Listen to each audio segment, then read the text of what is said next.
고린도전서 13장 말씀 드리겠습니다.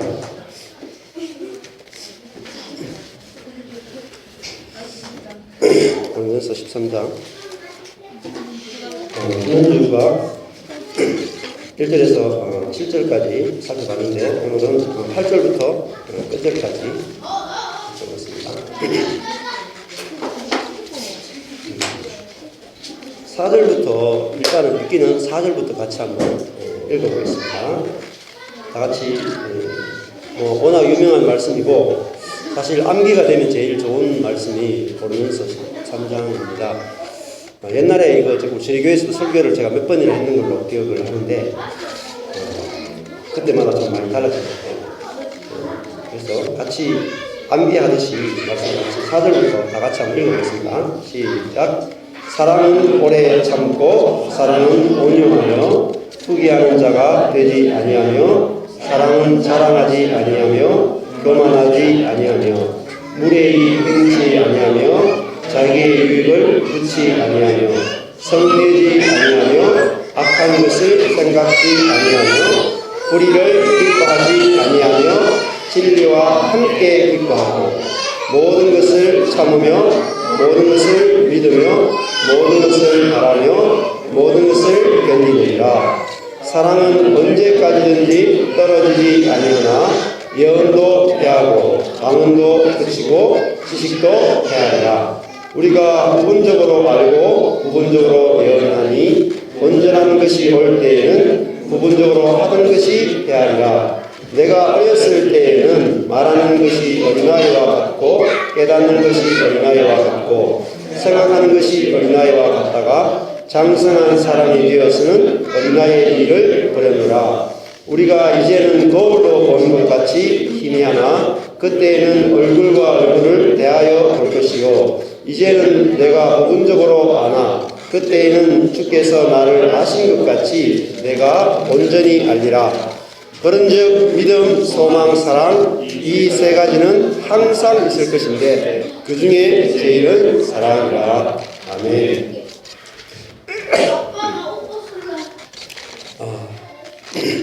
그 중에 제일은 사랑이다.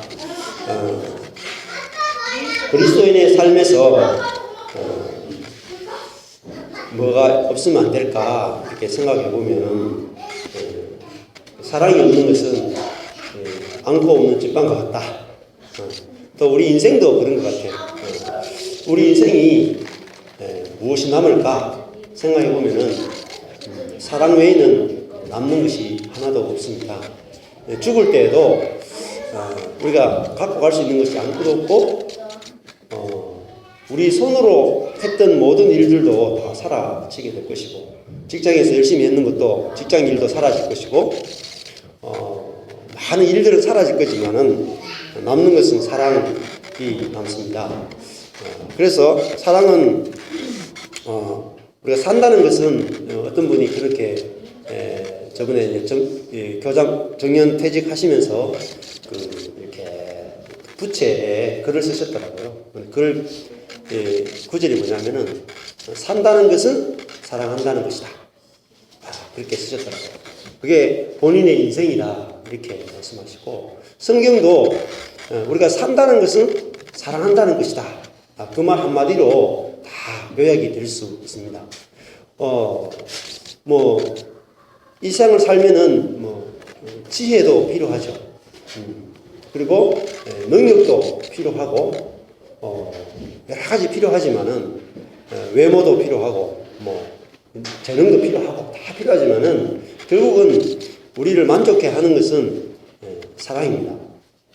이 사랑은 지난주 말씀드린 것처럼 주어가 중요하다 그렇게 말씀드렸죠. 1절, 2절, 3절에 보면은 내가 할 수 있는 것은 천사의 말을 할 수도 있고 예언을 할 수도 있고 또 믿음이 가질 수도 있고 구제할 수도 있고 몸을 불사르게 내어줄 수 있는 것은 내가 할 수 있는 것이다 이렇게 했습니다.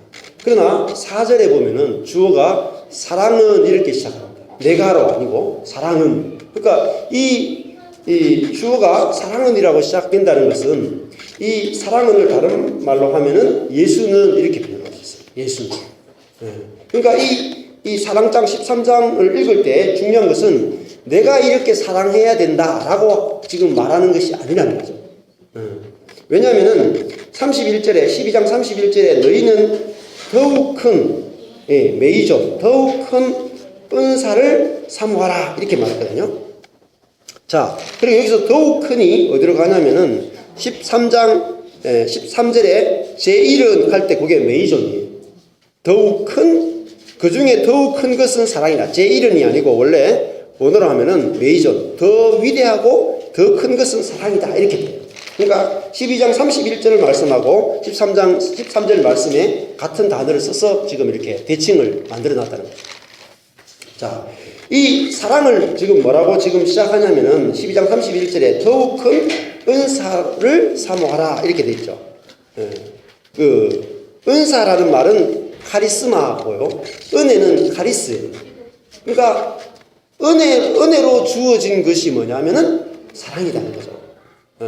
근데 그 사랑이 우리는 사랑을 하면은 내가 어떤 이렇게 사랑하는 것을 사랑이라고 생각하는데 성경은 그렇지 않고 사랑은 바로 인격이신 바로 예수 그리스도를 사랑이라고 그러고 또 요한일서 4장에 가보면은 하나님은 사랑이시다. 4장 16절에 하나님은 사랑이시다. 그렇게 말하고 있습니다. 그러면은 여기서 사랑은 오래 참고 사랑은 온유하며 이 말을 다른 말로 표현하면은 하나님은 오래 참고 하나님은 온유하며 이렇게 번역을 할 수 있습니다. 그러면은 이 말은 또 자, 사랑이 은혜의 선물이다 라고 한다는 것은 우리에게는 사랑이 없다는 것을 전제를 하고 있죠. 우리는 하나님이 갖고 있는 사랑이라고 하는 속성을 우리는 갖고 있지 않습니다. 자, 이걸 아는 것이 아주 중요합니다. 이 말을 듣고도 우리는 말이 무슨 의미인지 모릅니다. 우리에게 사랑이 없다는 것은 축복이에요. 왜 축복이 될까요? 우리에게 사랑이 없다는 것은 이거를 알게 되면은 뭐가 사라지냐면은 다른 사람에 대한 정죄가 사라지게 됩니다. 우리는 왜 다른 사람들을 비판하고 정죄하게 되냐면은 그 사람 속에서 사랑이라고 하는 것이 나올 수 있다고 생각하고 나와야 된다라고 생각하기 때문에 끊임없이 비판하고 정죄하는 것이 사라지지 않는다는 거죠. 그래서 오늘 성경은 사랑은 선물이다 라고 했다면은 선물을 받지 않은 사람은 사랑할 수 없을 것이고 선물이 있는 사람은 저절로 사랑하게 될 거라는 거죠. 근데 우리는 부부지간도 그렇고 부모와 자식 간에도 어떻습니까? 또 목회자와 성도 간에도 마찬가지고 성도와 성도 간에도 저 사람 사랑이 없네 라고 하면서 끊임없는 비판과 정죄가 나오죠. 왜냐하면 이 사랑이 사람에게 속한 것이라고 하는 인본주의에 우리가 들어있단 말이에요. 사랑은 하나님께 속한 것이에요. 찬양도 있잖아요. 사랑은 하나님께 속한 것이다. 요한 1서에 보면은 사랑은 하나님께 속한 것이다. 우리에게 속한 것이 아니다라고 얘기합니다. 정말 저도 사람 안에는 사랑이 없구나. 또 내 안에도 사랑이 없구나. 우리는 왜요? 빈 그릇과 같은 존재라는 거예요. 그런데 사랑이신 그리스도가 우리 속에 오게 되면은 어떤 일이 벌어지냐면은 13장 4절이 철고는 오래 참고 이렇게 되어진다는 거죠. 왜? 사랑이신 그리스도가 우리 속에 오기 때문에 그 예수로 말미암아 오래 참음이 나온다는 거죠. 자, 오래 참음이 나오려면은 전제가 필요합니다. 나에게는 사랑이 없다 라고 생각하게 되면은 어떤 일이 벌어질까요? 내 자신에 대해서 오래 참는 정도가 아니고 완전히 참게 됩니다. 왜가 내가 내 자신을 못 참아주는 이유는 나한테서 뭔가 선한 것이 나올 거라고 생각하기 때문에 끊임없이 내가 내 자신을 들여다보면서 내 자신을 정죄하고 내 자신에게 뭔가 이렇게 압박을 가하고 또 옆에 있는 배우자나 다른 사람한테도 왜 저물은 왜 이 단물이 안 나오고 썬물만 나오냐 마라의 물이냐 이렇게 말해요. 저 사람 속에서 왜 이렇게 쓴 게 나오냐? 그게 인본주의입니다. 복음은, 지금 성경은 우리가 어떤 사람 속에 이 달과 같은 존재, 달과 같은 존재. 우리가 달을 보면서 왜 빛을 비추지 않나라고 말할 수 없습니다.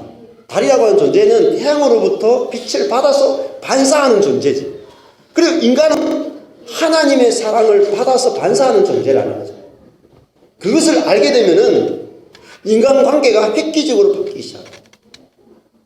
그것이 뭘 가져오냐면은 내 마음의 평안을 가져와요. 그런데 우리 속에 왜 분노와, 여기 보면은 사람은 무리 행하고 왜 자기의 것을 구하고 성을 내고 악한 것을 생각하고 불의를 기뻐하고 이런 일이 벌어지느냐? 사람한테서 사랑을 기대하기 때문에. 그렇지 않습니다. 우리가 사람 속에 사랑이 없다는 생각을 가지게 되고, 사람 속에 사랑이 없다는 생각을 알게 되면 뭐가 나오냐면 진짜 사랑이 나옵니다. 왜? 사랑이 없는 존재라고 생각하면 내가 뭐예요? 불쌍해 보이죠. 긍휼이 보이죠. 그러니까 다른 사랑이 시작된다는 거예요. 그 사람한테 뭔가 있기 때문에 사랑하는 것이 아니라 그 사람 속에 사랑이 없기 때문에, 이 사람 속에는 도무지 사랑이라는 것이 생겨날 수 없기 때문에 뭐예요? 사랑이라고 하는 씨앗이 떨어지기를 고대하는 마음이 생기게 되고, 불쌍히 여기는 마음이, 서로 긍휼히 여기는 마음이 생긴다는 거죠. 로마서에서도 바울이 하나님에 대해서 말하면서 하나님은 긍휼히 여길 자를 긍휼히 여기고 불쌍히 여길 자를 불쌍히 여긴다 이렇게 말해요. 그게 하나님의 사랑이에요. 여러분, 땅에는 물기가 없습니다. 봄에 되면 땅에 하늘에서 비가 내리지 않으면은 땅은 바짝 말라가 물기가 없이 아무런 열매를 낼 수 없는 게 원래 땅이에요. 거기에 그래서 하나님은 땅이 물을 뿜어내기를 기대하지 않는다. 하나님 자신이 비가 되어서 하늘에서 비를 주시는 분이죠. 햇볕을 주시는 분이죠. 우리가 사람에 대해서 정확하게 알게 된다면은 우리는 내 자신에 대해서 조금도 절망할 일이 없습니다. 사람에 대해서 절망할 일이 조금도 없어요. 이게 비밀이에요, 비밀. 사람한테서 뭔가 사랑이 나올 수 있다고 생각하기 때문에 끊임없이 우리는 기대하다가 좌절하고 기대하고 좌절하고 있죠. 그러나 없다고 생각하면은 좌절이 없습니다. 그리고 이제는 뭡니까? 믿음을 갖게 돼요. 믿음은 우리 자신을 믿는 것이 아니라 그리스도를 믿고 의지하게 되고, 그 다음에 뭡니까? 소망하게 돼요. 그 사람 속에 사랑이 없지만은 오직 그 사람 속에 사랑이신 그리스도가 들어가서 그 사랑이신 그리스도가 그를 주장할 것을 소망하게 되는 거죠. 그래, 믿음, 소망, 그 다음 뭡니까? 사랑이죠. 그러면은 믿음이라고 하는 것은 그리스도를 의지한다는 것이고, 소망한다는 것은 그 사람 속에 그리스도가 자라서 그리스도의 사랑이 나타날 것을 소망하는 것인데, 결국은 믿음, 소망은 무엇을 목적으로 하고 있냐니까 사랑을 목적으로 하고 있다는 거죠. 그래서 그리스도가 우리 속에 오셨다고 하는 것은 결국은 사랑이신 그리스도가 우리를 통해서 나타남으로 하나님이 살아계시다는 것을 누구를 통해 나타내냐면은 하나님의 백성인 우리를 통해서 사랑이신 하나님이 살아계심을 나타내는 도구로 자기의 백성 우리를 선택하셨다는 것입니다. 그래서 우리를 통해서, 사랑이 없는 우리를 통해서 사랑이신 그리스도가 나타난다는 것은 하나님을 나타내는 일이라는 것입니다. 그래서 이 사랑이 우리에게 오게 되었다는 것입니다. 자, 3장 8절로 가보시면은 사랑은 언제까지든지 떨어지지 않는다. 사랑은 결국 퇴해지지 않는다라고 하는 것이죠. 왜냐하면은 이 사랑은 어떤 기능이나 능력이 아니고 바로 존재이기 때문에, 예수라는 분이기 때문에 예수라는 분을 내가 소유하게 되면은 이거는 그러니까 더 커졌다 작아졌다가 아니라 사랑이신 그리스도를 소유하게 되기 때문에 폐해지지 않는다는 것입니다. 자, 예언도 폐하고 방언도 거치고 지식도 폐하리라. 자, 예언도 말씀에 대한, 복음에 대한 것이고, 방언은 내가 깨달은 그 복음을 천국의 언어로 표현하는 것입니다. 말로 표현하는 것이죠. 자, 지식은 머리로 깨닫는 것이죠. 그래서 내가 머리로 혹은 깨달은 그 복음을 입을 통해서 말하는 것이 방언이고, 그거를 사람들에게 잘 풀어주는 것이 예언입니다. 그러나 이 모든 것들은 그 속에 알맹이인 사랑이 없다면은 아무리 내가 복음을 설명하고 복음을 한다 하더라도 그건 복음이 될 수 없다는 거죠. 지금도 이제 인터넷이나 여러 가지 일을 이렇게 보면은 복음을 말하시는 분들이 꽤 많이 있어요, 요즘은. 근데 중요한 것은 복음을 말하는 것도 지식에 그칠 수 있다는 것입니다. 그래서 부분적이라는 사실을 아셔야 됩니다. 우리가 어떤 분이 진짜 복음을 말하는지 아는지를 뭐로 알 수 있어요? 제일 좋은 길입니다. 그분 속에서 인간에게 나올 수 없는 그리스도의 사랑이 흘러나오느냐 아니냐, 그것이 전부라고요. 전부. 근데 그분 속에서, 우리 어떤 사람 속에서 그리스도의 사랑이 나온다면은 그분의 어떤 위대함이나 그분의 경건 때문에 나오는 것은 전혀 아닙니다. 왜냐하면은 사랑은 은혜의 선물이기 때문에. 그 사람 속에서 사랑이 나오는 것은 뭡니까? 그 사람이 어떻게 됐기 때문이 아니라 오히려 자기 자신에게 사랑이 없음을 깨달았기 때문에 사랑이 나오는 것입니다. 그러면은 여러분, 우리가 사랑이 우리 속에서 자라고 우리 속에서 솟아나오는 것은 어렵지가 않습니다. 왜냐하면은 우리가 노력해서 사랑이 나와야 된다고 하면은 굉장히 어려운 일이에요. 그런데 우리는 어떤 노력을 기울여도 사랑할 수 없고 사랑이 나올 수 없다.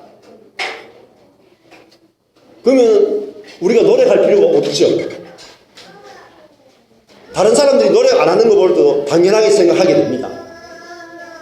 그러면 우리가 노력을 거칠 때, 그죠? 우리 속에서 그리스도가 일하기 시작하십니다.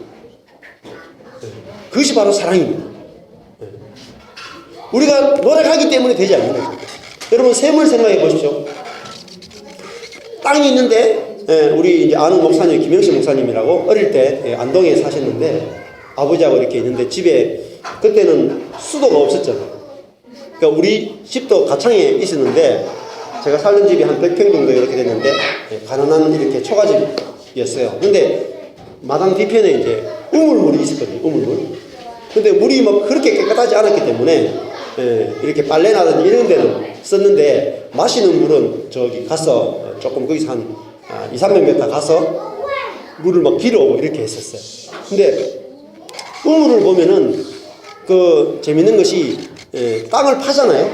근데 그때 그 김영식 목사님이 큰 사람은 못 들어가기 때문에 자기 혼자 땅을 이렇게 조그맣게 해가지고 아버지와 같이 쭉 하면서 처음에는 혼자 들어가서 계속 이렇게 해가지고 점점 땅을 넓혀가지고 이렇게 우물을 만들었다 하더라고요. 참 신기하지 않습니까? 이 물이 나오려면은 땅을 이렇게 쌓아서 물이 나오는 것이 아니라 안에 든 걸 다 없앴는데 물이 나오죠. 그죠? 덧셈의 세계가 아니라 뺄셈의 세계라고. 뺄셈의 세계. 우리 속에 뭔가 많이 있기 때문에 사랑이 안 되는 것입니다. 사랑은 어디서 나오냐면은 우물을 파듯이 우리 속에 있는 것, 나의 잘난 것, 내가 할 수 있다는 것, 이것들이 다 딱 파지면은 내 속에서 그리스도가 계시기 때문에 그 그리스도로부터 샘이 솟아난다는 거예요.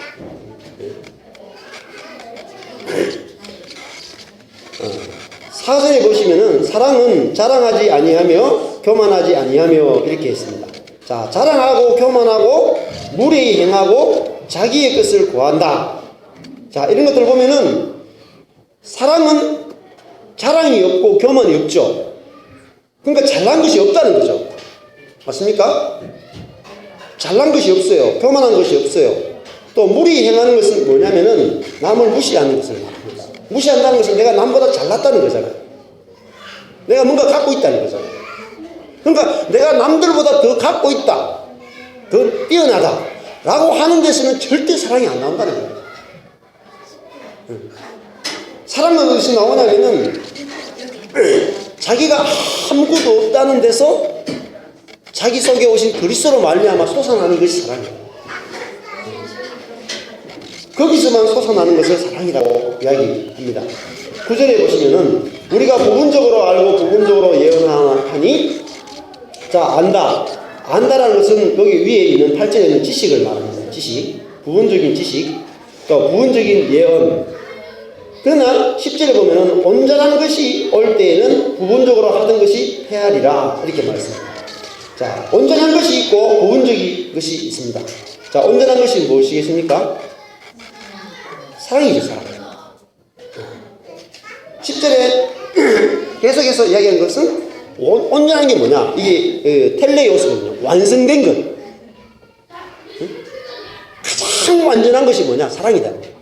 사랑이신 그리스도가 내 속에 오면은 예언, 방언, 지식이 없어도 내 속에서 무슨 말이 나오냐면은 사랑이신 그리스도가 나를 통해서 사랑의 말이 나가는 거예요. 사랑의 말. 즉 다른 말로 하면 살리는 말이 나오는 것입니다. 살리는 말. 언제요? 나는 사랑이 없다라고 말할 때, 그때 내 속에서 살리는 말이 나오는 거예요. 이것이 온전한 것이라는 거죠. 그래서 온전한 것이 올 때는 부분적으로 하던 것이 헤아리라. 자, 온전한 것이 뭐냐면은 구약에는, 여러분 구약 시대는 부분적이죠. 율법 시대니까. 우리가 율법을 따라서 하나님을 사랑하고 십계명을 따라서 하나님을 사랑하고 이웃을 사랑하라. 그것이 십계명이었습니다. 근데 그거는 부분적인 것이었어요. 왜냐하면은 우리의 힘과 우리의 노력으로 하나님을 사랑하려고 하고 이웃을 사랑하려고 노력했는데 부분적으로밖에 성취가 안 됐다는 거죠. 그러나 온전한 것이 뭐냐면 예수 그리스도라고 말이죠. 예수가 내한테 오게 되면은 그 하나님 사랑이 나에게 실제가 되게 해주시는 분이라는 거예요. 완성자로 오셨다는 거죠. 그래서 산상수훈에도 보면은 예수님은 나는 율법을 폐하러 온 자가 아니라 율법을 온전케 하러 왔다. 그게 온전한 거예요. 율법이 온전케 되는 게 뭡니까? 내 안에서 하나님의 사랑, 하나님 사랑, 이웃 사랑이 실제가 되는 것이 온전한 거예요. 그래서 지금은 어떤 시대냐면은 온전한 시대가 도래했다는 것입니다. 요한일서 4장으로 한번 가보겠습니다. 요한일서 4장.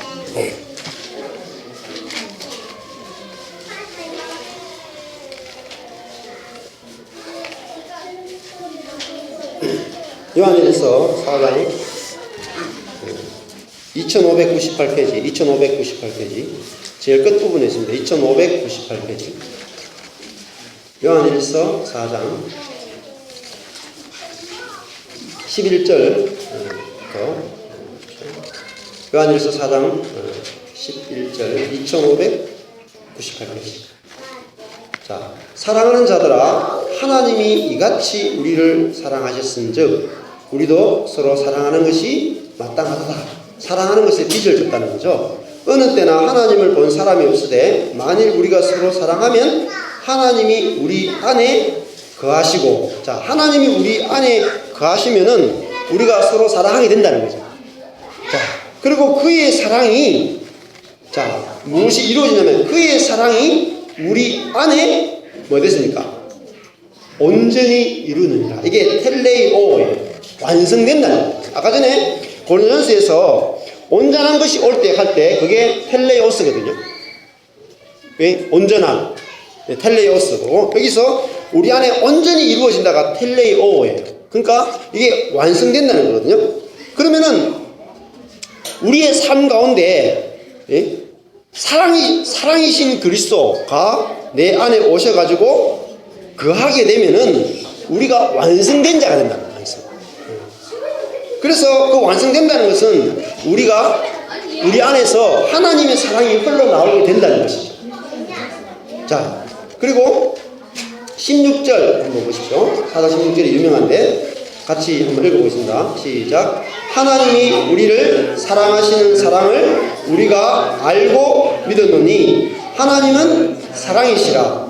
사랑 안에 거하는 자는 하나님 안에 거하고 하나님도 그 안에 거하시느니라. 아멘. 자, 하나님은 사랑이시라 사랑 안에 거하는 자는 하니까 누구 안에 거하는 겁니까?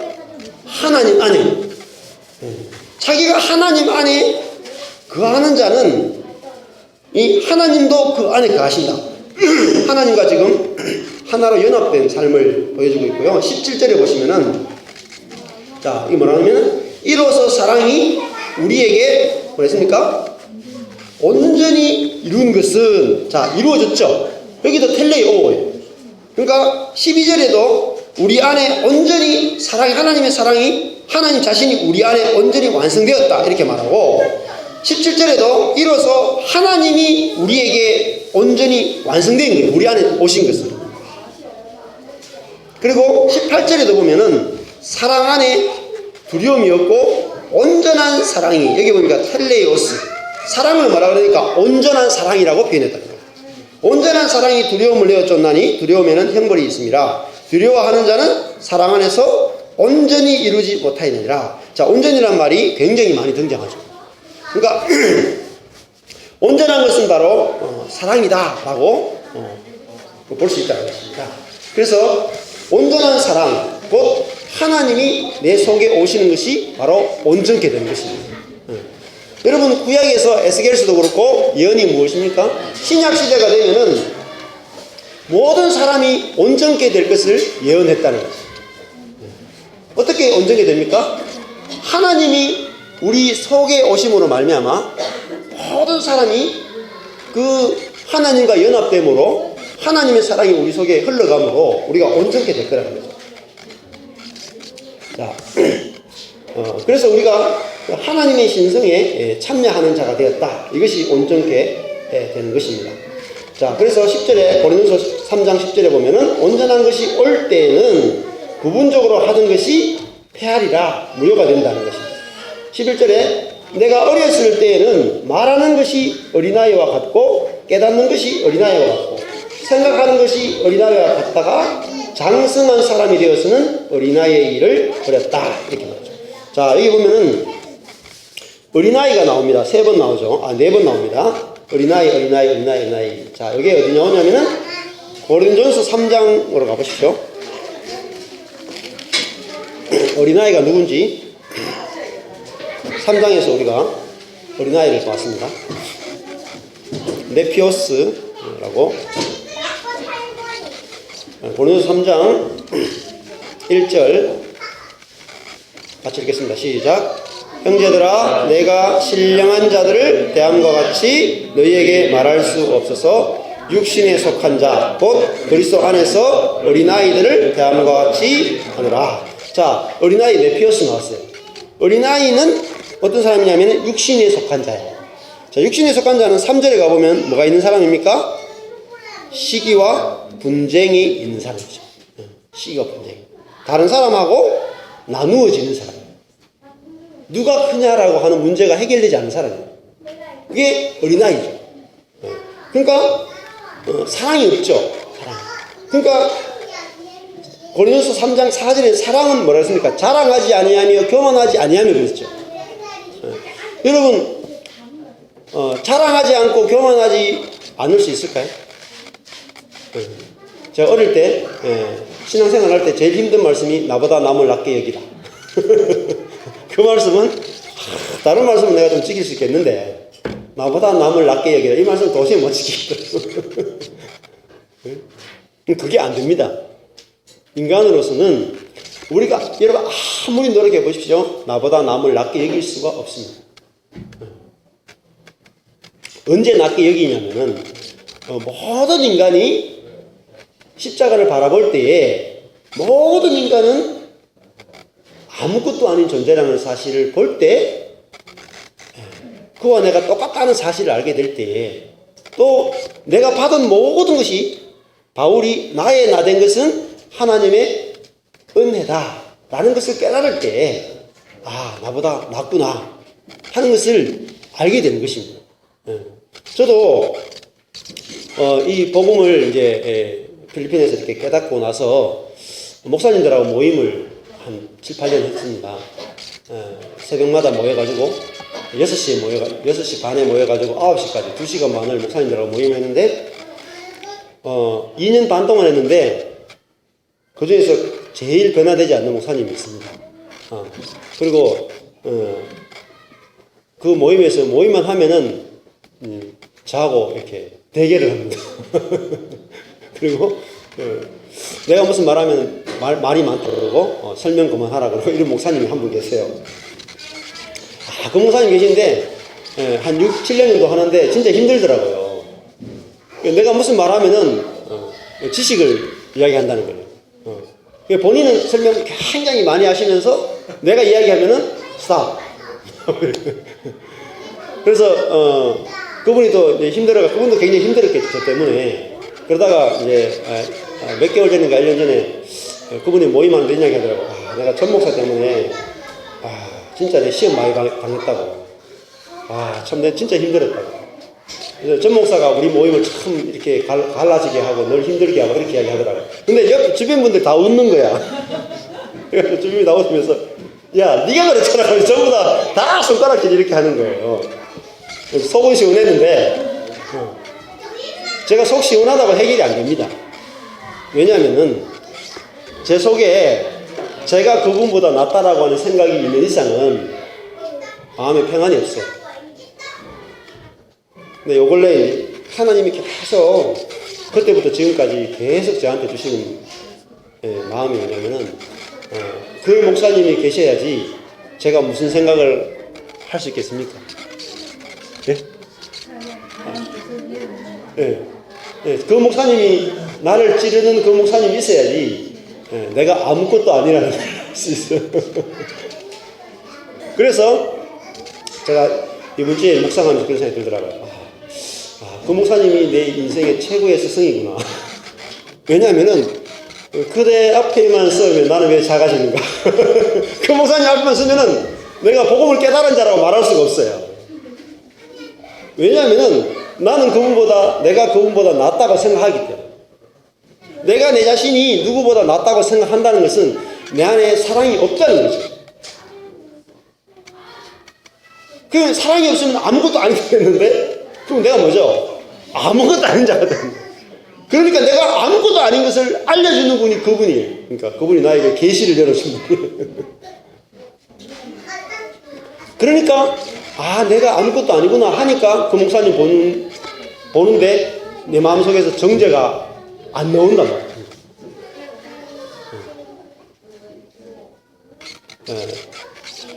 공자는 이런 말을 했죠. 공자는 세 사람이 길을 가면은 그 중에 한 사람은 내 스승이 있다. 일단 한자로는 제가 인용을 못하겠고 하도 오래돼가지고. 근데 왜 그런 말을 했냐면은 세 사람이 길을 가면 자기가 한 사람이 있고 A라는 사람이 있고 B라는 사람이 있는데 공자는 이렇게 말했어요. 이쪽은 아주 이 성리군자가 있어. 나보다 나은 사람이 있어. 그러면 내가 이 사람의 행동을 본받을 게 있죠. 그 다음에 이쪽은 나보다 못한 사람이 있어요. 그러면 내가 이 길로 안 가야 되겠다라고 하는 타산지석이 된다고. 공자는 그렇게 주변의 사람들이 자기의 스승이 된다라고 그렇게 말했어요. 아니 굉장히 좋은 말이죠. 그러나 예수 믿는 사람은 그게 아니에요. 착한 사람이 스승이 되는 게 아니에요. 누가 스승이 되냐면은 내 곁에 있는 왼수 덩어리가 나에게 최고의 스승이 되는 거예요.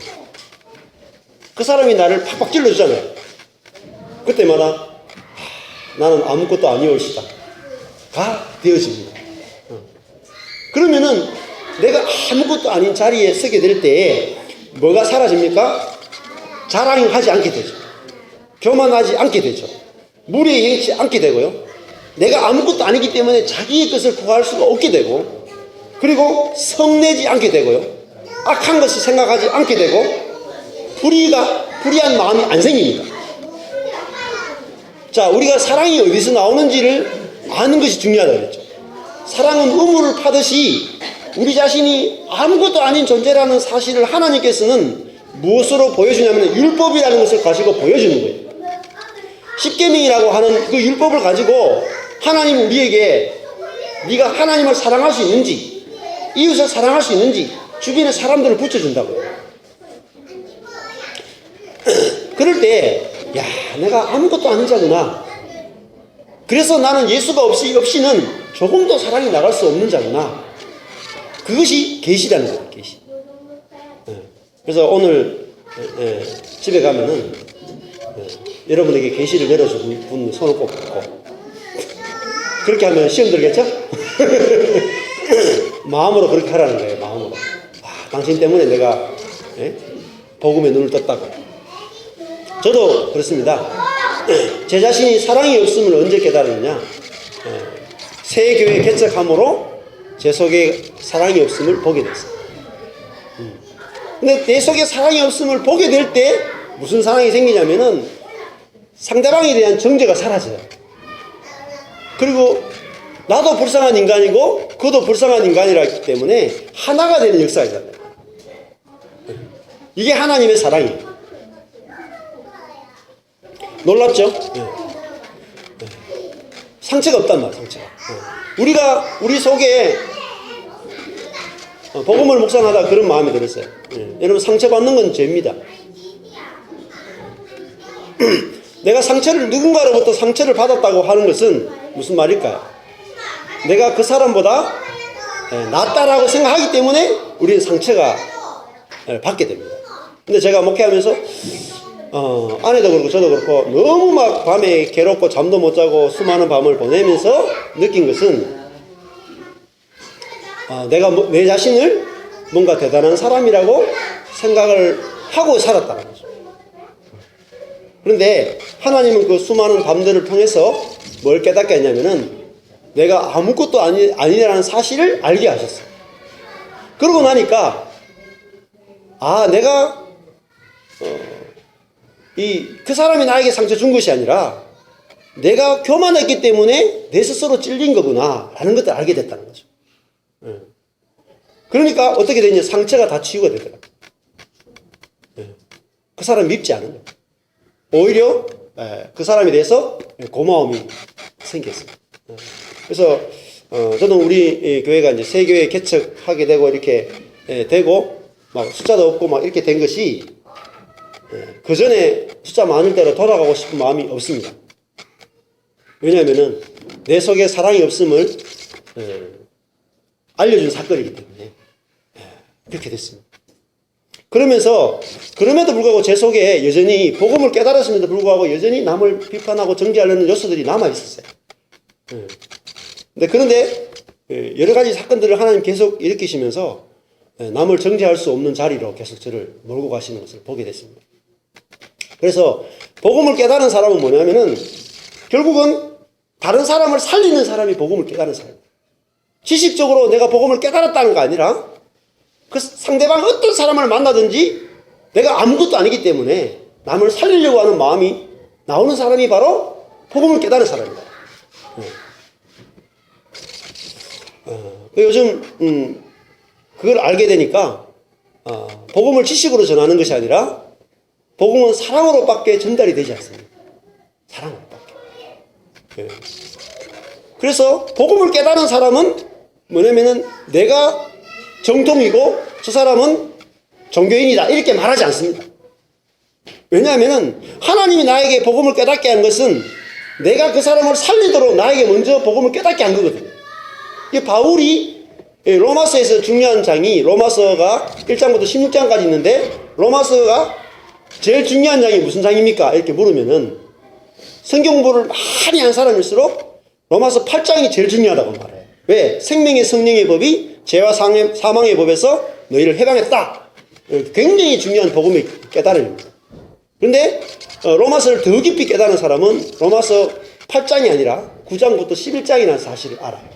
왜냐하면 9장에서 11장은 무슨 이야기 하냐면 바울이 나는 예수 그리스도께 버림을 받을지언정 우리 동족이 예수 그리스도께 연결되기 원한다 라고 하는 고백이 9장에서 11장까지 있어요.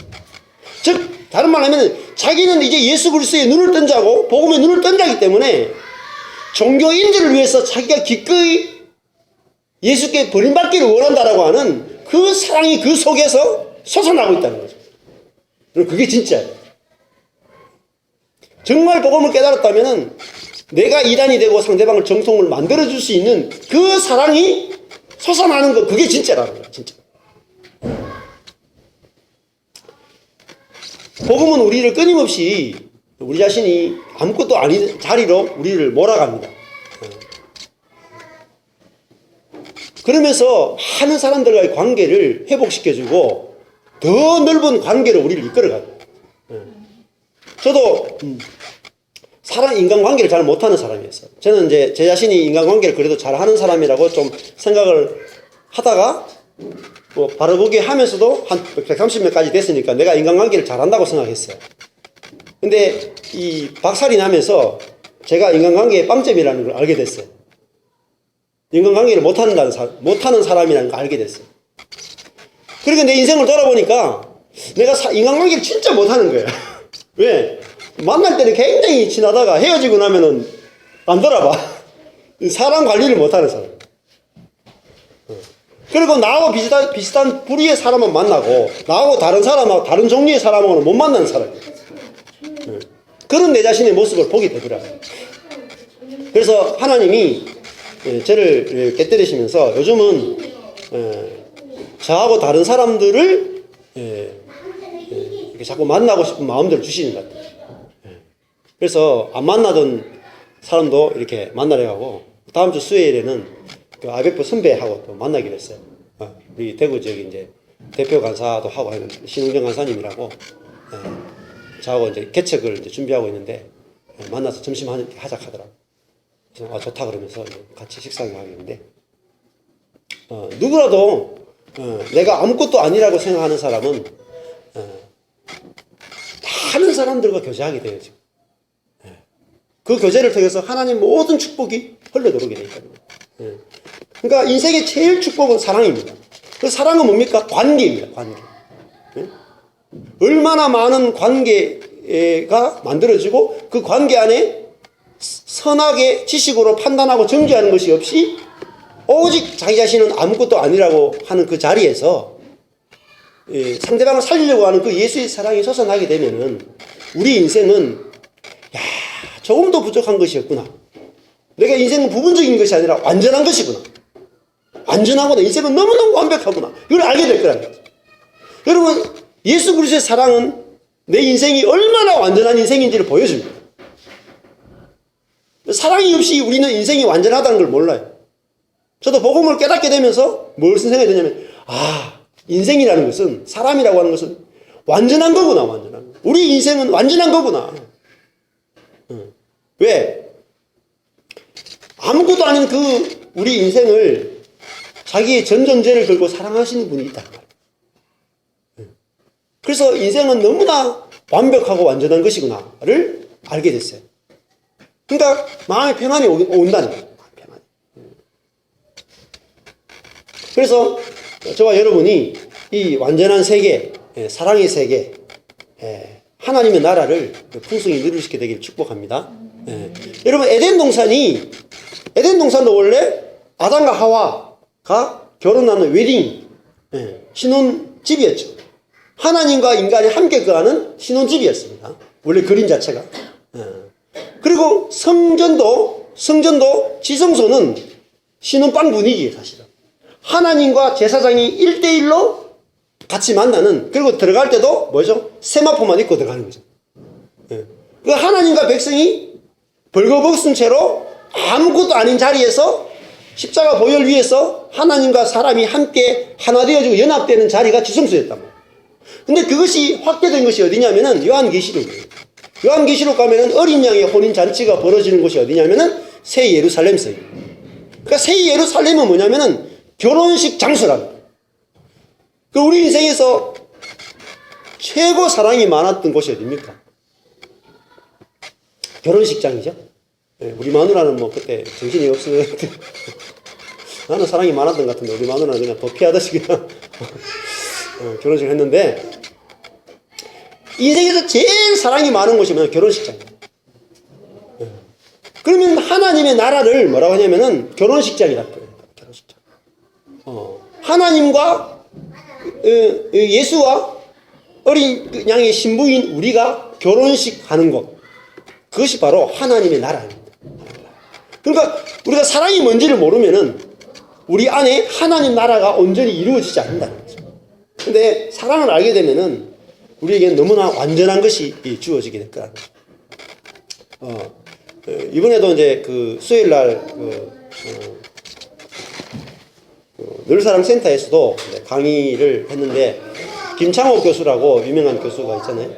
그분이 강의하면서 무슨 이야기 하냐면은 그 뱀 이야기를 하더라고요. 어릴 때 자기는 자랄 수 있면서 뭐 친구들하고 놀면서 이제 산에 놀러 가면 뱀 같은 거 잡아가지고 막 입 찢고 막 이렇게 놀았다 하면서 여러분 가운데 이제 뱀 좋아하는 분이 있습니까? 뱀 좋아해요? 뱀 아마 좋아하는 분 거의 없을 거예요. 뱀이 오면은 저도 뱀 진짜 제일 싫어하는 동물 중에 하나가 뱀입니다. 뱀만 보면 막 죽이고 싶어요. 제가 죽인 뱀이 꽤 됩니다. 차 타고 가다가 시골길 가면은 뱀이 이렇게 딱 머리를 딱 들어요. 길가에 있으면. 그러면 바로 그냥 치고 지나가. 중간에 이렇게 탁 터지고. 여러 번 있었습니다. 제가 이 청도하고 이렇게 돌아다니다 보면은 길에 뱀이 나타날 때가 꽤 있어요. 방황하면서 돌아다니면 이렇게. 근데, 뱀이, 여러분 뱀은 무서워하지만은, 샤넬백은 좋아하죠. 명품. 근데 샤넬백을 뱀 가죽에 내는 것도 맞거든요. 김창호 교수가 뭐라고 이야기하면은, 뱀은 싫어하지만은, 그 뱀을 죽여가지고 껍질을 벗기면은 그 껍질은 명품이 된다는 거죠. 즉, 다른 말로 하면은, 우리에게는, 우리 자신이 처음에 에덴 동산에서도 그렇고, 우리는 이 처음에 벌거벗은 존재로 하나님께 지음받았어요. 자, 벌거벗었다는 게 뭐냐면은 아무것도 아닌 존재로 지음받았다. 빈 그릇과 같은 존재. 그러니까 내 자신을 보니까 벌거벗었다는 말은 부끄럽다는 거죠. 수치스럽다는 거죠. 가진 게 없다는 거죠. 근데 그것이 하나님 보시기에는 심히 좋은 상태거든요. 그런데 내가 사단의 말을 딱 듣자마자 내 자신을 딱 보니까 내 자신이 벌거벗었다는 말은 아무것도 없다는 거예요. 근데 그거 뭘 느끼냐면은 열등감을 느꼈다. 열등감. 우리도 지금 우리 속에 어마어마한 열등감들이 있습니다. 왜? 끊임없이 우리는 우리 자신을 보면서 내가 벌거벗은 듯이. 응? 학생들은 시험 치면 성적 앞에만 쓰면은 자가시고 응? 그런 자신을 보고. 남자들은 나이 들면 들수록 모아놓은 돈이 없는 것에 대해서 열등감을 느끼고 부끄럽고 응? 올바른 직장 하나 못 가지고 살아가는 자신이 부끄럽고 아내들은 뭐 이런 남편 만나가지고 내가 이렇게 구차하게 사냐 이러면서 부끄럽고 그런 부끄러움이 있단 말이야. 그런데 그 부끄러움 때문에 선악을 아는 지식이 필요한 거죠. 뭐 지식이 필요하다. 지식이란 말은 뭐냐면은 그런 부끄러운 내 인생을 해결할 만한 지혜가 필요하다는 거죠. 즉 내 자신의 지혜와 노력으로 내 인생을 역전시켜 보겠다는 것이 뭐냐면 이게 인본주의란 말이에요. 그 우리 속에는 끊임없이 지식과 능력을 추구하는 게 있단 말이에요. 고린도전서의 주제가 뭡니까? 처음부터 바울파, 아볼로파, 게바파가 뭡니까? 유대인은 능력, 표적을 구하고 헬라인은 지혜를 구하되 우리는 십자가에 달린 그리스도만 자랑한다. 그 십자가에 달린 그리스도가 뭡니까? 미련한 그리스도. 그죠? 미련한 그리스도. 지혜가 없는 그리스도. 그죠? 무능한 그리스도. 그러니까 그리스도가 무능하고 지혜가 없기 때문에 뭐죠? 하나님이 자신의 지혜가 되고 하나님이 자신의 능력이 된 그 그리스도를 우리가 믿는 것이에요. 그럼 그 그리스도를 믿는다는 것은 그 그리스도 안에 내가 포함된 걸 믿는 것입니다. 즉 나도 그리스도와 똑같은 존재라는 거죠. 무슨 말이냐면 내 자신도 아무것도 없는 존재예요. 인생은 남는 게 없어요. 그러나 아무것도 없기 때문에 하나님이라고 하는 존재를 내가 내 속에 하나님이 나를 성전 삼아서 내 안에 거하심으로 하나님이 내 안에 충만케 될 수 있는 존재로 우리는 지음받았다는 거죠. 여러분 그것이 열리게 되면은 우리는 완전해집니다. 내가 얼마나 완전한지를 알게 돼야죠. 네. 여러분 내 자신이 완전하다는 사실을 보게 되면은 열등감도 우월감도 없어집니다. 그리고 평온과 자유가 찾아오고. 네. 여러분 세상은 전부 다 선악을 아는 지식으로 건축이 돼 있어요. 바벨탑 건축되어 있어요. 끊임없이 비교를 합니다. 자랑하게 되고 교만하게 되고 성내게 되고 악한 것을 생각하지 않을 수 없습니다.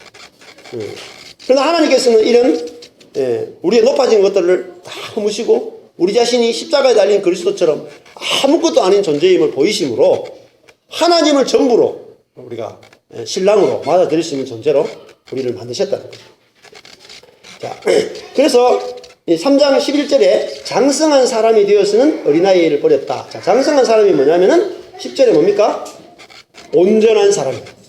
10절에 온전한 사람, 즉 자기 속에 사랑이신 하나님이 자기를 성전 삼은 사람, 사랑이신 분이 자기 속에 들어와 내주하는 사람, 그 사람은 뭐죠? 11절에 장성한 자가 되는 거죠. 인간적인 사랑이 아니라 하나님의 사랑이 이제 흘러나오기 때문에, 또 하나님이 자기 속에 계시기 때문에 하나님으로 인해서 만족하게 된 사람이다. 그래서 만족한 사람은 자랑할 필요도 없고 교만할 필요도 없고 자기 것을 구할 필요도 없다는 거죠. 12절에 우리가 이제는 거울로 보는 것 같이 희미하지만은 그때는 얼굴과 얼굴을 대하여 볼 것이요. 자, 이게 거울로 보는 거하고 얼굴과 얼굴을 대하여 보는 것은 다릅니다. 지금은 언제냐면은 그 얼굴과 얼굴을 대하여 보는 때라는 사실. 이게 마지막 때만 되는 것이 아니라 지금 현재도 예수님이 오신 초림 때부터 우리는 얼굴과 얼굴을 대면하여 보는 시대가 됐다는 거죠. 얼굴과 얼굴. 희미한 시대가 아니라는 거예요. 여러분, 거울이란 말은 거의 강철 거울이거든요. 강철로 만든 그런 거울인데 희미하단 말이에요. 다른 말은 구약 시대에 하나님 사랑, 이웃 사랑 했지만 희미했어요. 어떻게 하나님을 사랑하고 이웃을 사랑했는데 굉장히 희미했거든요. 그런데 신약 시대에 오게 되면은 우리가 얼굴과 얼굴을 대면하듯이 우리 안에서 어떻게 하나님 사랑, 이웃 사랑이 가능한지를 분명하게 보는 시대가 됐다. 분명하게. 자, 이제는 내가 부분적으로 이 부분적인 시대가 아니라 이제는 그때에는 사실은 이 그때가 언제냐면은 신약에서 그때라는 말은 구약 시대로 보면은 그날이 되면은 메시아가 오는 때, 이걸 그때. 그러면 우리 개인적으로 그때는 언제냐면은 내 자신이 아무것도 아님을 알고 내 속에 그리스도가 나를 통해서 사시는 때예요. 그게 개인적으로 내가 진짜 아무것도 아니구나, 아무것도 아닌 것이 진짜 좋은 거구나, 그것이 딱 알아지는 때가 바로 그때. 그때는 주께서 나를 아신 것 같이 내가 온전히 알리라. 자, 주님이 나를 아신 것처럼 내가 주님을 안다요. 뭡니까? 그런 게 있을 수 있을까요? 가능하다는 거죠. 어떻게 가능합니까? 연합되면 알 수 있다. 여러분, 우리가 하나님을 안다 그럴 때 아는 방법이 뭐냐면은 성경에서 알다라는 말이 구약에 보면은 히브리어로 야다라고 했어요. 성적인 연합을 말해요. 남자 여자가 같이 잠자리를 가져서 둘이 한 몸이 되는 것을 야다라고 부르죠. 동침하다는 뜻입니다. 그 말은 무슨 말이냐면은 남자의 것이 여자에게 들어가고 여자 속에 남자의 것으로 말미암아 생명이 잉태되는 것, 그걸 안다는 개념을 쓴단 말이에요. 즉 신약 시대는 우리 하늘에 계신 하나님이 땅에 오시는 거예요. 땅은 내 자신을 말하거든요. 하늘에 계셨던 하나님이 내 속에 오심으로 말미암아 하나님의 생명이 내 속에 잉태되는 거죠. 그래서 나를 통해서 뭐가 나오냐면은 하나님의 생명이 나오게 되고 하나님의 사랑이 나오게 된다는 거죠. 그러면은 어떻게 되냐면은 사랑이신 하나님을 알게 될 거라는 거죠. 여러분 개가 아무리 사람과 친하다 그래도 개는 사람을 알 수가 없습니다. 왜냐하면은 개가 나를 좀 알아라 그래가지고 공부를 시킨다고 생각해 보십시오. 앉혀놓고 개도 서당계 3년이면 풍어를 얻는다고 그러면 풍어를 얻는 개가 있었는지 모르겠지만은 개한테 공부를 아무리 시켜도 개와 어떤 이렇게 아주 친밀한 관계를 맺을 수 있을지 몰라도 개는 사람을 알 수는 없습니다. 왜? 뭐 때문에 걸리냐면은 생명이 다르기 때문에 알 수가 없습니다. 개라고 하는 생명의 체계 안에서는 사람의 생명을 알 수가 없습니다. 그러니까 같은 생명 안에서는 저절로 알게 됩니다. 그러면 사람은 개를 아느냐? 모르죠. 왜? 생명이 다르기 때문에. 근데 개를 알려면은 내가 개가 되면 돼요. 그러면은 저절로 알게 되고, 또 개도 사람이 되면은 저절로 알게 되고. 마찬가지죠. 개가 물고기를 알 수 없습니다. 왜? 물고기는 다른 물에서 사는 생명을 가지고 있거든요. 근데 우리가 하나님을 안다 그럴 때 구약시대 때는 어떻게 알았냐면은, 구약시대 때는 하나님은 하나님의 생명으로 사시는 분이고 우리는 인간은 인간의 생명으로 사는 존재이기 때문에 개가 사람을 알듯이 희미하게 아는 거예요. 왜? 이 개가 사람을 알긴 알 수 있잖아요. 근데 이 개가 요즘 이렇게 애완용 개들이 집에서 엄청 사랑을 받거든요. 근데 우리 아는 그 목사님 사모님이 이제 지난주인가 이렇게 간증을 하시더라고요. 우리 남편을 내가 개만도 못하겠고. 왜냐니까 걔는 막 사랑스러워 하면서 막 이렇게 애정표현 많이 하는데 남편 목사님한테는 여봐 하면서 뭐 이렇게 하면서 야 내가 참 그렇게 가사면 이렇게 말해. 야 저놈의 개 XX는 나한테 별로 해준 것도 없는데 내가 저렇게 사랑하는데 우리 남편은 돈 벌어주고 저렇게 하는데 내가 정말 개반도 못하게 얘기하는구나 이렇게 이야기하시는 거예요. 참 웃기는 일인데 자세히 생각해보면은 사실은 개가 아무리 이렇게 이쁘게 해도 개와 나는 다른 존재이기 때문에 잘 몰라요. 근데 신약 시대는 구약 시대 때는 하나님과 사람이 분리된 시대이기 때문에 하나님이 자신을 아무리 계시를 해도 사람이 희미한 거예요. 하나님 어떤 분인지 너무너무 희미했단 말이에요. 하나님이 막 불로 임하고 뭐 홍해를 가르고 뭐 오병의 기적을 하고 만나를 내려도 돌았으면은 까먹어버려요. 그래서 여기 보면은 거울을 보는 것 같이 희미해서 거울을 보는 것은 돌았으면 까먹는다는 말이에요. 하나님을 알긴 알아. 거울로 볼 때는 이렇게 생겼구나. 하나님 이렇게 생겼구나. 하나님 이런 분이시구나. 알았는데 돌았으면은 어떻게 생겼지? 계속 까먹는 거예요. 그러나 얼굴과 얼굴을 대면하면 분명히 아는 거죠. 그 말은 무슨 말이냐면은 이제 주께서 나를 알듯이 내가 온전히 주님을 안다는 말은 이제는 예수 그리스도가 내 안에 삶으로 말미암아 예수의 생명이 내 안에서 경험되어지기 때문에 하나님 이런 분이구나. 알아지는 거죠. 알아지는 거예요. 저도 이렇게 주님을 이제 조금씩 경험하니까 제 안에 갈증이 없었어요. 목마름이 사라지더라고요. 그 내 속에서 생겨날 수 없는 그런 사랑이나 긍휼이 한 번씩 이렇게 탁 솟아날 때마다 하나님 이런 분이구나. 하나님이 긍휼이 많으신 분이라 할 때, 그러면 하나님 알아지려면은 하나님 내 속에 들어왔는데 나에게서 하나님의 것이 흘러나갈 때 하나님 아는 거예요. 이건 너무나 분명해서 하나님 내 안에 계신 하나님 아는 거는 진짜 완전하게 아는 거라. 그러면은 갈증이 없게 돼요. 갈증이. 그래서 그 연합 세계로 주님 우리를 부르신데 그럼 우리에게 뭐가 흘러나갈 때 하나님 완전히 아느냐? 하나님의 사랑이 흘러갈 때 우리는 하나님을 완전하게 아는 거야. 내가 이런 분이구나. 하나님 이런 분이구나. 떼어낼 수 없는 그렇게 하나님을 알게 될 거라는 것입니다. 그래서 그런즉 믿음, 소망, 사랑 이 세 가지는 항상 있을 것인데 그 중에서 더 위대한 것은 사랑이다. 그렇게 말했습니다. 믿음과 소망은 사랑을 목표로 해서 주어진 것들입니다. 사랑이 없다면 믿음과 소망은 아무런 의미가 없어요. 그래서 이 사랑은 우리를 완성시켜 주는 것이고 완전케 하는 그런 것입니다. 어떤 한 목사님이 축사 사역을 많이 하시는 분이 계셨습니다. 귀신을 쫓아내는 능력이 있어가지고 있다니까 주변에 사람들이 굉장히 많이 몰려오게 됐어요. 그래서 이제 축사 사역을 이렇게 많이 하시는데 귀신을 막 쫓아내는데 쫓아내고 나니까 좀 있으니까 돌아와가지고 또 귀신 들렸다 그러고 또 그렇다 그러고 이러니까 우리 교회도 좀 그런 일이 있었죠. 그러니까 이 축사 사역이 얼마나 굉장한 능력이 나타내는 것 같지만 부분적이라는 것을 부분적인 능력은 아까 전에 그 산을 옮길 만한 믿음이 있고 굉장한 능력이 있어도 부분적이라고 그랬죠.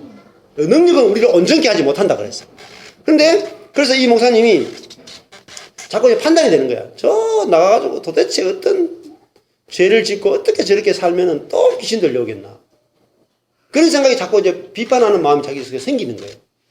저도 좀 그런 생각이 생기더라고. 옛날에 할 때. 저 분명히 회개하고 축사했는데 가가지고 또 더러운 데 갔다가 또 오네. 이런 생각이 제 속에서 올라오더라. 근데 그렇게 하다가 이분이 갑자기 밤에 잠이 안 오기 시작하는 거예요. 잠이 안 와. 이 잠이 안 오는데 집에 붙어 있을 수가 없는 거야. 그래서 너무 막 허전해가지고 밖을 막 밤마다 돌아다니는 거예요, 목사님이. 그러니까 너무너무 괴롭고 힘들고 어려워가지고 이 목사님이 그렇게 있다가 뭘 깨달았냐면은 자기가 밤마다 이렇게 막 돌아다니는데 자기 아내한테 좀 제발 내가 밤에 안 돌아다니면 좀 묶어달라 그래. 묶어놨는데 또 자기가 풀고 나오는 거야. 그렇게 하다니까 목사님 뭘 깨달으니까 야, 내가 우리 성도들과 주변의 사람들이 저렇게 귀신 들려오는 걸 보면서 내가 비판하고 정죄했는데 내가 밤마다 돌아다니다 보니까 내가 아무것도 아니구나.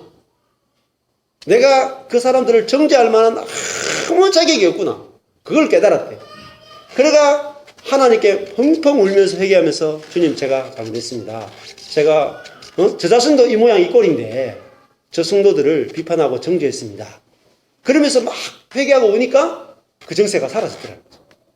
자기가 아무것도 아니라는 사실을 알게 되면서 자기 속에 있던 이상한 정세들이 다 떠나가 버리고 온전케 되는 역사가 왔다는 거죠. 그러므로 이 사랑만이 우리를 참 온전케 하는 것이다. 그렇게 우리는 이제 보여지게 됩니다. 고린도후서 5장을 한번 보십시오. 고린도후서 5장 16절.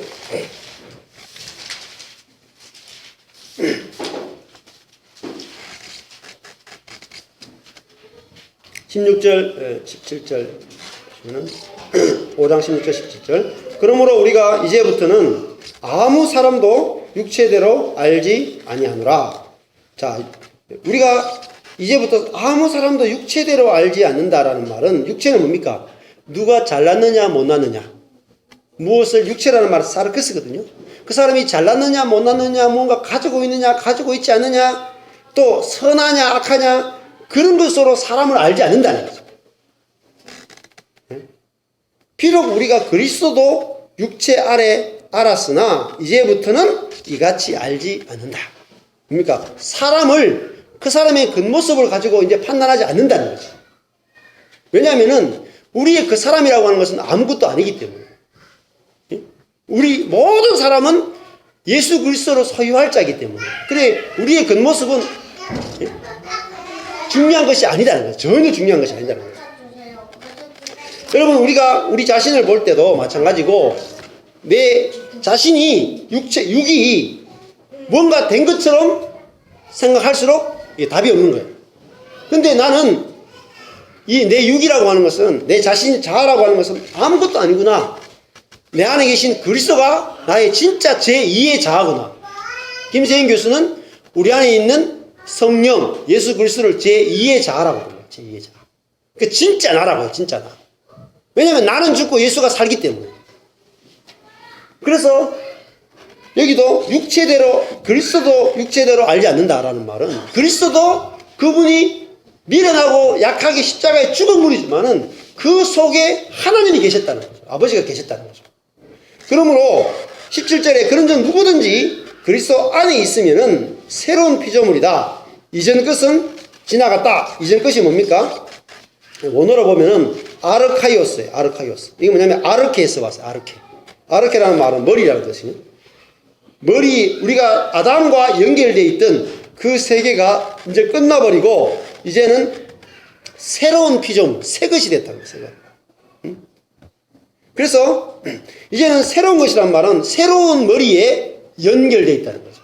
예수 그리스도라고 하는 분이 나의 머리가 되어서 그 예수 그리스도의 것을 공급받아서 사는 존재가 되었다. 그게 새 것입니다. 그래서 이제는 우리가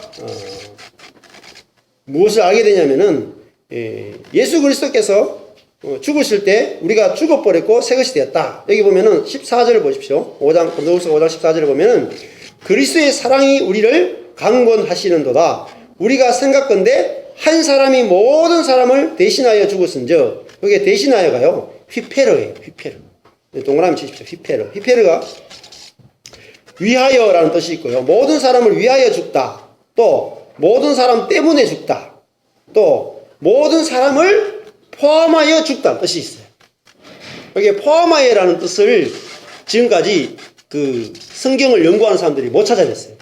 김세영 교수가 이 휘페르라는 단어를 설명하면서 한 사람, 예수님이 모든 사람을 대신하여 죽었다는 말은 예수님만 죽었다는 것이 아니라 모든 사람을 포함하여 죽었다는 뜻이다.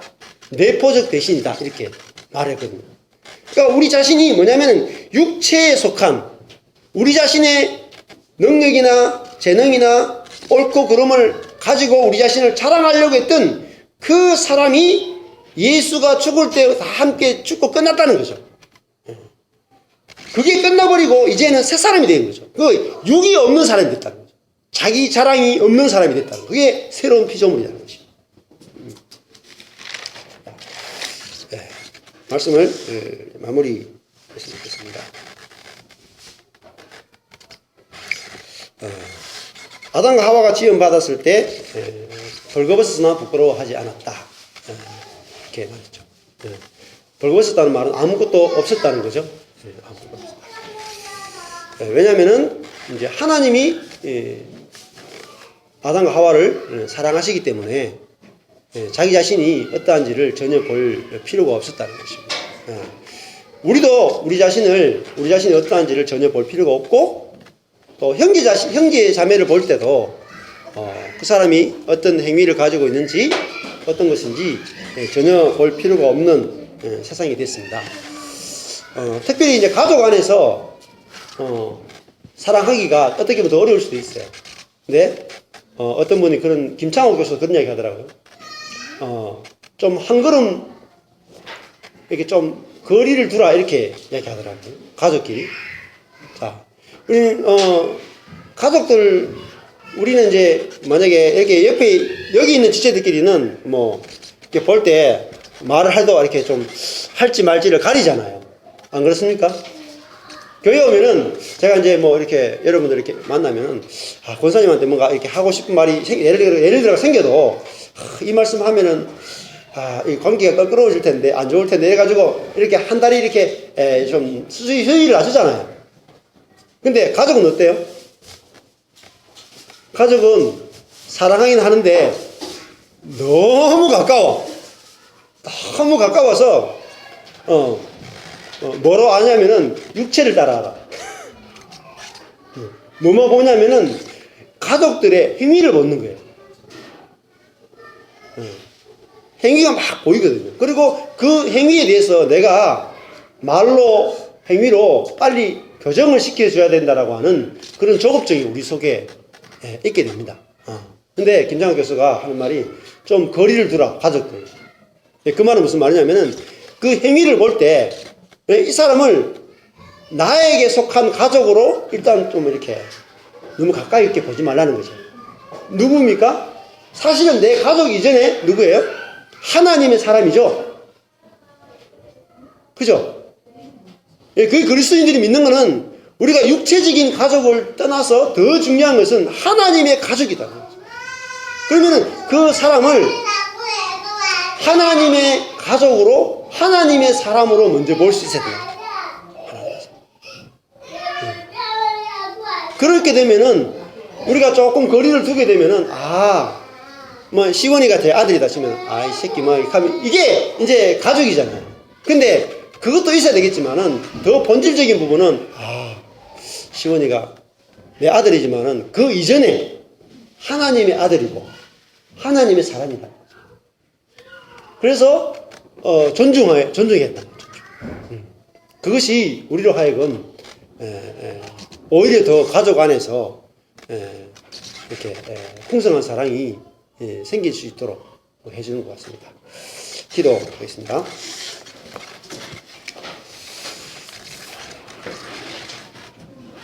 하나님 아버지,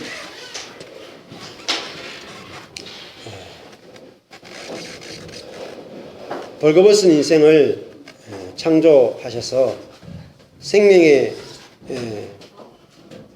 열매를 먹고 하나님 자신을 공급받아서 하나님의 그 생명으로 살도록 완벽하게 인간을 창조해 주셨습니다. 그러나 우리가 그것이 보기 싫어서 하나님께 공급받는 자리, 아무것도 아닌 자리가 싫어서 버리고 우리가 뭔가 될 수 있는 그 자리로 옮겼지만은 그것이 바로 교만한 자리였고 오만한 자의 자리였고 우리는 바로 하나님의 생명의 공급 없이 사랑이 없이 우리 자신의 정체성을 발견하려고 몸부림쳤습니다. 그러나 주님께서 예수 그리스도 안에서 우리를 아무것도 아닌 자로 다시 보게 해주셔서 우리가 하나님의 은혜와 생명의 공급 없이 살 수 없는 자로 우리 자신이 발견되게 하심을 감사합니다. 우리가 매일매일 살아가면서 하나님의 은혜를 더 깊이 알게 해주시고 그 은혜 아래서 모두가 평안과 안식을 누리고 날마다 하나님의 사랑이 풍성히 깨달아져서 우리 인생이 얼마나 완전한지를 다 볼 수 있도록 눈을 열어 주시옵소서. 지금은 우리 주 예수 그리스도의 은혜와 하나님의 사랑하심과 성령님의 교통하심이 예수 그리스도 안에서 완성된 자로 자신을 볼 수 있는 눈이 열리기를 소망하는 모든 성도들 머리 위에 영원토록 함께 있을지어다. 아멘.